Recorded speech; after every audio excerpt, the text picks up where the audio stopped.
नमस्कार दर्शकों, जम्बूद्वीप कहे जाने वाले भारत की पवित्र भूमि में प्रत्येक देवी देवताओं व संतों के जन्म को और धर्म की स्थापना करने हेतु राक्षसों का मर्दन करने के लिए जिस दिन देवी देवता अन्य अवतार धारण करते हैं, उस दिन को भी त्योहार के रूप में मनाया जाता है। उन्हीं में से एक त्योहार है नवरात्रि। ऐसा माना जाता है कि माता दुर्गा ने महिषासुर नाम के राक्षस को मारने के लिए 9 रूप धारण किए थे, जिसके कारण पूरा हिंदू समाज देवी के 9 अलग अलग रूपों की पूजा 9 दिन तक करता है और माता को खुश करने के लिए व्रत रखकर दिन भर भूखे भी रहते हैं। लेकिन क्या आप जानते हैं माता दुर्गा की उत्पत्ति कैसे हुई? कितनी शक्ति युक्त है देवी दुर्गा? क्या बच्चों को भूखा देख माता हो सकती है खुश? और यदि नहीं तो फिर माता को खुश करने का सही उपाय क्या है? दर्शकों, नवरात्रि के इस अवसर पर हम आज के इस वीडियो में इन सभी रहस्यों से पर्दा उठाने वाले हैं, जिसे देख व सुन आप भी हैरत में पड़ जाओगे कि क्या हमारे धर्म गुरुओं को इन रहस्यों की जानकारी नहीं थी, जो अब तक उन्होंने हमें इन रहस्यों से अनजान बनाए रखा। तो दर्शकों, इसका निर्णय भी आपको इसी वीडियो में मिलने वाला है। तो चलिए बिना समय गवाए हम वीडियो को प्रारंभ करते हैं। दर्शकों, इस रहस्य को जानने के लिए हमें इतिहास में इतना पीछे जाना होगा, जहां से यह सृष्टि उत्पन्न हुई थी, तब कहीं जाकर हम इस रहस्य को पूर्णतः समझ सकते हैं। दर्शकों, सृष्टि रचनहार परमेश्वर कबीरदेव अर्थात कबीर साहिब ने अपने द्वारा रची सृष्टि का वास्तविक ज्ञान बताते हुए पवित्र कबीर सागर अर्थात सूक्ष्म वेद अध्याय ज्ञान बोध पृष्ठ 21 से 22 में बताया है कि पहले ब्रह्म की उत्पत्ति अंडे से हुई, फिर दुर्गा की उत्पत्ति हुई। काल ब्रह्म ने 3 बार तप करके 21 ब्रह्मांड प्राप्त किए, जिसे देख दुर्गा समेत सभी 21 ब्रह्मांड में फंसी आत्माएं काल ब्रह्म पर आसक्त हो गईं और दुर्गा वाली आत्मा ने काल के साथ आने की सर्वप्रथम इच्छा व्यक्त की। तब परमात्मा ने काल के तीसरे बार के तप के बदले जितनी आत्माएं इसके साथ जाने की इच्छा व्यक्त की थी, उन सभी को दुर्गा के शरीर में प्रवेश करके काल के ब्रह्मांड में भेज दिया था, जहां दुर्गा के रूप पर आसक्त होकर काल ब्रह्म ने दुर्गा के साथ बदव्यवहार किया। तब दुर्गा अर्थात प्रकृति देवी ने अपनी इज्जत की रक्षा के लिए इसके पेट में शरण ली। परमात्मा ने बताया कि जहां ज्योति निरंजन काल था, वहां मैं गया और भवानी दुर्गा को ब्रह्म के उदर से निकालकर उन दोनों को 21 ब्रह्मांड समेत सतलोक से 16 शंख कोस की दूरी पर भेज दिया, जहां ज्योति निरंजन यानी धर्मराय काल ने प्रकृति देवी दुर्गा के साथ भोग विलास किया। इन दोनों के संयोग से तीनों गुणों श्री ब्रह्मा जी, श्री विष्णु जी तथा श्री शिव जी की उत्पत्ति हुई, जिसका प्रमाण हमें श्री शिव महापुराण के रुद्र संहिता खंड में अध्याय 5 से 9 तक मिलता है, जिसमें लिखा है कि अपने पुत्र नारद जी के प्रश्न का उत्तर देते हुए श्री ब्रह्मा जी ने कहा कि हे पुत्र, आपने सृष्टि के उत्पत्तिकर्ता के विषय में जो प्रश्न किया है, उसका उत्तर सुन। प्रारंभ में केवल एक सद्ब्रह्म ही शेष था, सब स्थानों पर प्रलय था। उस निराकार परमात्मा ने अपना स्वरूप शिव जैसा बनाया, उसको सदाशिव काल रूपी ब्रह्म कहा जाता है। उसने अपने शरीर से एक स्त्री निकाली, वह स्त्री दुर्गा जगदम्बिका प्रकृति देवी तथा त्रिदेव ब्रह्मा विष्णु तथा शिव जी की जननी कहलाए, जिसकी 8 भुजाएं हैं। इसी को शिवा भी कहा जाता है। वहीं संत गरीबदास जी ने परमेश्वर कबीर जी द्वारा रची सृष्टि रचना के विषय में सदग्रंथ साहिब के अध्याय आदि रमैणी पृष्ठ नंबर 690 से 692 में बताया है। आदि रमैणी अदली सारा, जा दिन होते धूंधुकारा, सतपुरुष कीन्या प्रकाशा, हम होते तख्त कबीर खवासा।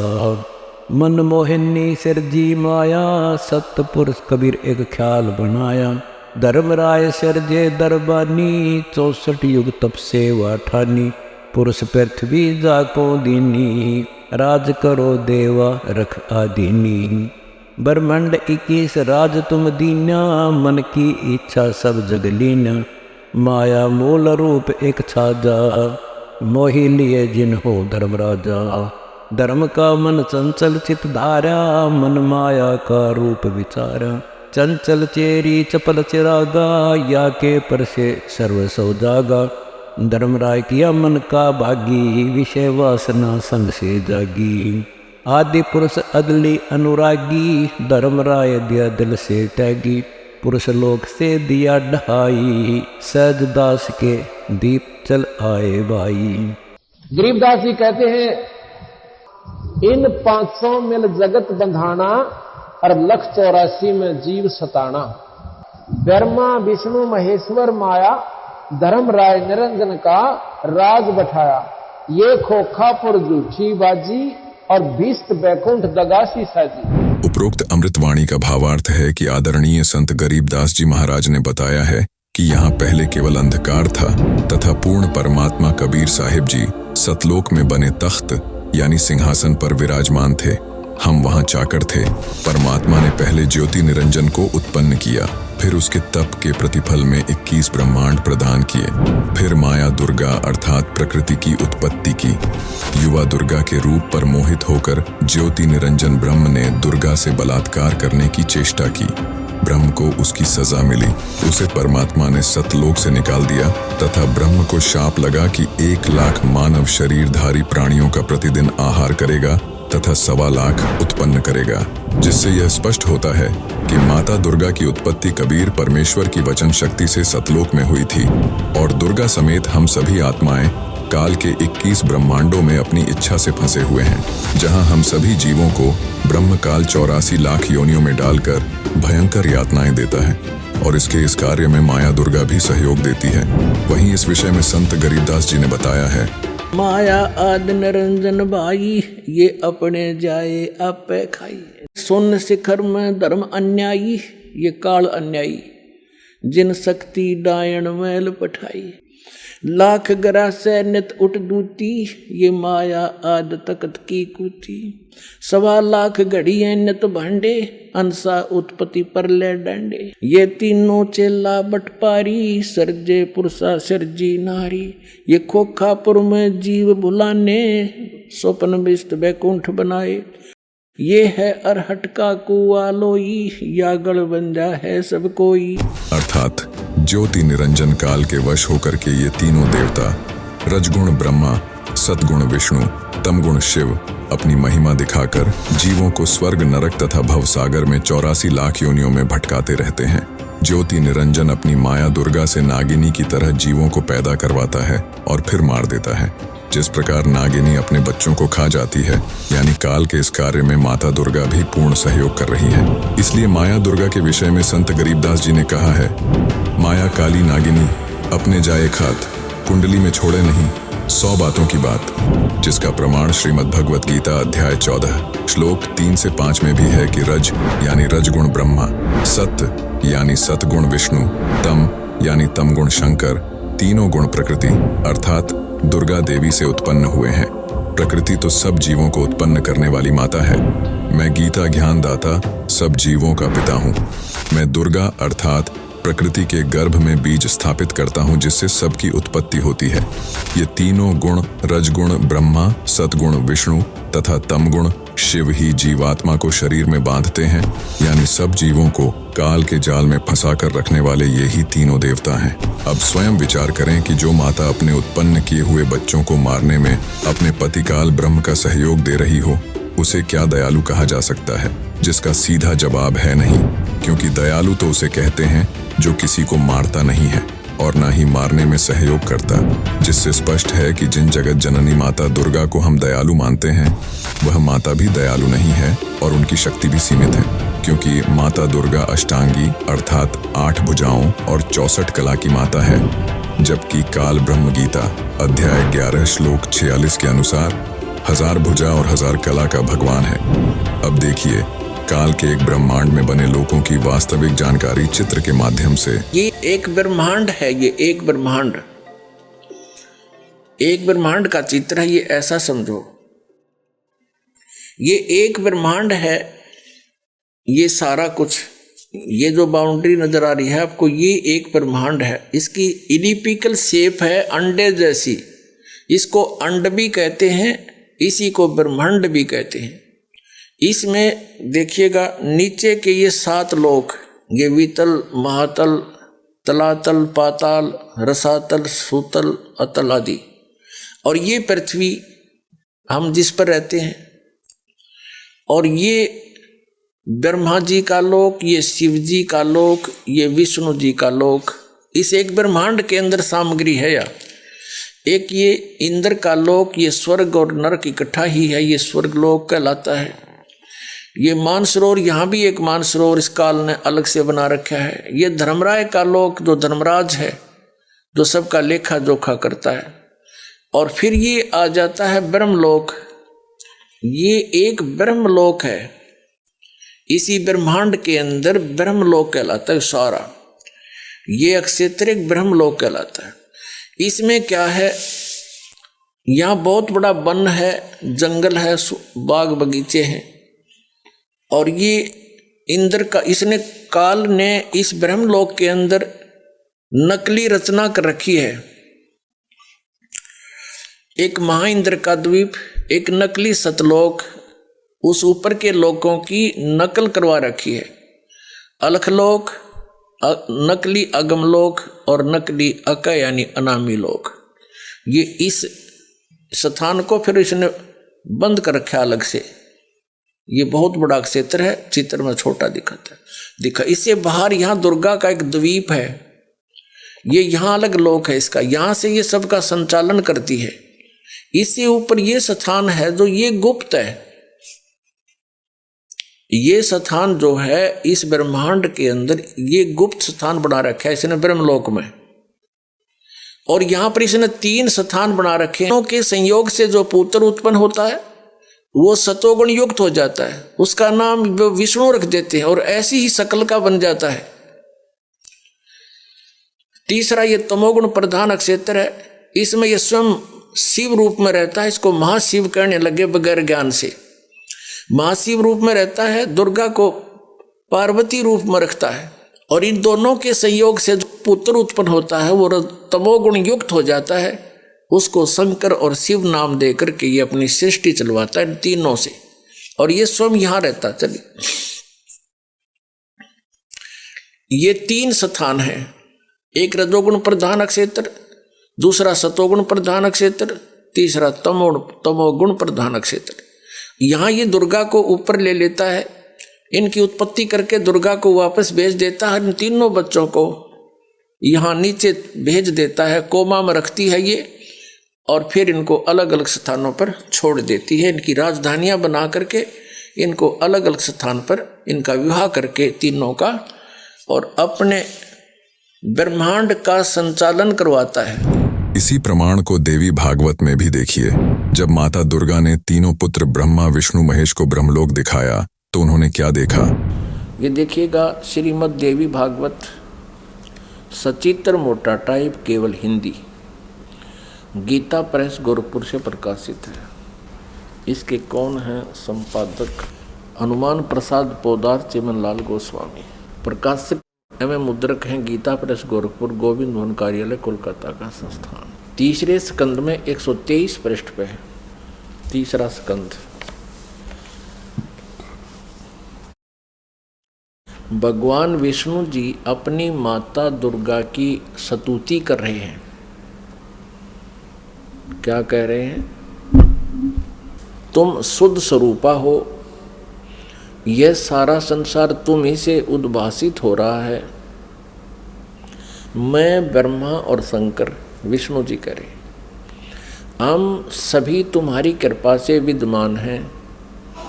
हमारा आविर्भाव माने जन्म, तिरोभाव माने मृत्यु, हमारा आविर्भाव और तिरोभाव हुआ करता है। केवल तुम ही नित्य हो, जगत जननी हो, प्रकृति और सनातनी देवी हो। ये प्रकृति शब्द याद रखना। दुर्गा को प्रकृति भी कहते हैं। आपके गीता जी में काम आओगा 14वें अध्याय के 3, 4, 5 श्लोकों में, क्योंकि ये कोड वर्ड है गीता जी। प्रकृति दुर्गा जी को कहते हैं। इससे स्पष्ट हो गया कि ब्रह्मा विष्णु महेश का जन्म और मृत्यु होता है। भगवान शंकर बोले, देवी यदि महाभाग विष्णु तुम ही से प्रकट हुए हैं तो उनके बाद उत्पन्न होने वाले ब्रह्मा भी तुम्हारे बालक हुए। फिर मैं तमोगुणी लीला करने वाला शंकर क्या तुम्हारी संतान नहीं हुआ? अर्थात मुझे भी उत्पन्न करने वाली तुम ही हो। शिवे, संपूर्ण संसार की सृष्टि करने में तुम बड़ी चतुर हो। इस संसार की सृष्टि, स्थिति और संहार में तुम्हारे गुण सदा समर्थ हैं। उन्हीं तीनों गुणों से उत्पन्न हम, रजगुण ब्रह्मा जी, सतगुण विष्णु, तमगुण शंकर, उन्हीं तीनों गुणों से उत्पन्न हम ब्रह्मा विष्णु एवं शंकर नियमानुसार कार्य में तत्पर रहते हैं। पुण्यात्मा, इस पवित्र देवी पुराण ने इन चंद पंक्तियों में स्पष्ट कर दिया कि श्री ब्रह्मा विष्णु महेश ये नासवान है, इनकी जन्म और मृत्यु होती है। दुर्गा इनकी माता है और रजगुण ब्रह्मा जी, सतगुण विष्णु, तमगुण शिव जी है।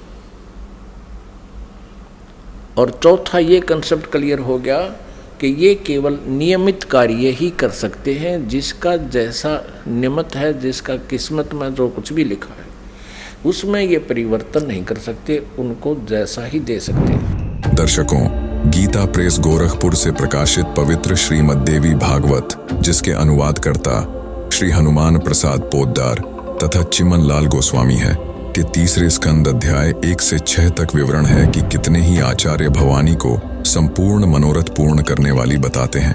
वे आदि माया महाशक्ति हैं तथा परम पुरुष के साथ रहकर कार्य संपादन करने वाली प्रकृति हैं। ब्रह्म के साथ उनका अभेद संबंध है, जैसे पत्नी को अर्धांगिनी भी कहते हैं, अर्थात दुर्गा ब्रह्मकाल की पत्नी है। आगे ब्रह्मा जी ने अपने पुत्र नारद के प्रश्न का उत्तर देते हुए कहा कि बेटा, पूर्व काल में सर्वत्र जल ही जल था। मुझे नहीं पता कि मेरी उत्पत्ति कैसे हुई। 1000 वर्ष तक जल में पृथ्वी की खोज की, परंतु पृथ्वी नहीं मिली। तब आकाशवाणी के आधार पर 1000 वर्ष तक तप किया।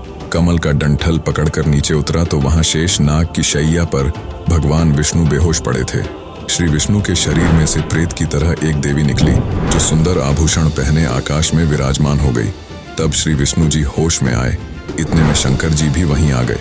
उपरोक्त विवरण से सिद्ध है कि तीनों भगवान बेहोश कर रखे थे, फिर सचेत किए।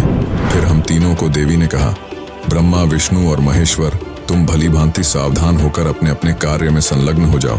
सृष्टि, स्थिति और संहार ये तुम्हारे कार्य हैं। इतने में आकाश से विमान आया। देवी ने तीनों प्रभुओं को विमान में बैठने का आदेश दिया। विमान को आकाश में उड़ाया। इतने में हमारा विमान तेजी से चल पड़ा और वह ब्रह्मलोक में जा पहुंचा। ब्रह्मा जी बताते हैं कि उस ब्रह्मलोक में हमने एक ब्रह्मा, एक शिव तथा एक विष्णु को देखा। फिर आगे एक मनोहर द्वीप देखा, जहां सुंदर स्त्री पलंग पर बैठी थी, जिसे देख भगवान विष्णु ने कहा, ये तो अपनी माता है, जिन्हें भगवती जगदम्बिका महामाया प्रकृति शिवा कहा जाता है। देवी भागवत में आगे ब्रह्मा जी ने कहा कि माता, जो वेदों में ब्रह्म कहा गया है वे आप ही हो या कोई अन्य पुरुष है। तब दुर्गा ने काल के डर से वास्तविकता छुपाने की चेष्टा करते हुए कहा कि मैं तथा ब्रह्म एक ही हैं, उनमें और मेरे में कोई भेद नहीं। फिर भी वास्तविकता नहीं छुपी। दुर्गा ने फिर कहा कि तुम तीनों मेरा तथा ब्रह्म का सदा स्मरण करते रहना। हम दोनों का स्मरण करते रहने से यदि कोई कठिन कार्य होगा तो मैं तुरंत सामने आ जाऊंगी। दर्शकों, यह सब काल का जाल है, क्योंकि अपने पति काल के डर से दुर्गा जी भी अपने पुत्रों को धोखे में रखती है और सच्चाई नहीं बताती।